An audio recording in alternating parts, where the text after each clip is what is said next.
उघडा नागरा वाद्याचा विकास उघडा नागरा वाद्याचा विकास उघडा नागरा वाद्याचा विकास उघडा नागरा वाद्याचा विकास उघडा नागरा वाद्याचा विकास उघडा नागरा पालिका हाय हाय महापालिका हाय हाय महापालिका नमस्कार, मी आता या ठिकाणी वारजे मावळीच्या एनडीए रोडवरती या ठिकाणी उभा आहे.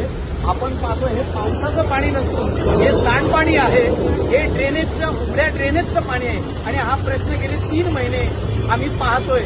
परंतु या ठिकाणी वारजे कर्वेनगर क्षेत्रीय कार्यालयाचे अधिकारी स्वतः या ठिकाणी आमदार अनेक आजी माजी नगरसेवक या ठिकाणी भेट देऊन गेले 1.5 महिना झाला या गोष्टीला, तरी अजून हा प्रश्न अजून सुटलेला नाही. रोगराई पसरल वारजे मावळीत. जे येणारा जो वाहन चालक आहे 2 व्हीलरचा, त्याच्या पायाला जर घाण पाणी लागलं तर नारू सारखा हा आजार होऊ शकतो. 3 महिने या रस्त्यावर घाणेरडं पाणी, सांडपाणी, आयुक्तांना पत्र देऊन झालं, खाते प्रमुखांना पत्र देऊन झालं, वॉर्ड ऑफिसच्या अधिकाऱ्यांच्या विधी झाल्या, पैसे मंजूर झाले, पैसे खर्च करता आता पावसामुळे काम करता येणार नाही. परंतु याच्यावर कुठलीतरी आता कुठल्याही परिस्थितीत काही ना काही मार्ग काढला पाहिजे.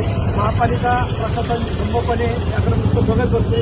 नागरिकांना रोज सकाळ संध्याकाळी जाताना घाण पाणी अंगावर उडून घ्यावं लागतं. अशी परिस्थिती निर्माण. पालिका आम्हाला ह्या आरोग्यातनं मुक्तता करण्यासाठी वाचवायला येऊ शकत नाही. ही वारजेकरांची खंत, वारजेकरांची नव्हे तर कोंढे उत्तमनगर शिवणे या भागातील सर्व नागरिकांची खंत आम्ही आज या माध्यमातून व्यक्त केली. गेले 2 महिने झालं सांडपाणी रस्त्याने वाहते. याच्यातून सामान्य नागरिक, नोकरदार वर्ग, शाळेतील मुलं ही सर्व ह्याच्यातूनच प्रवास करतात. त्यांच्या जीवाची बरं वाईट जर झालं तर उद्यापासून त्याची जिम्मेदारी घेणार आहे का?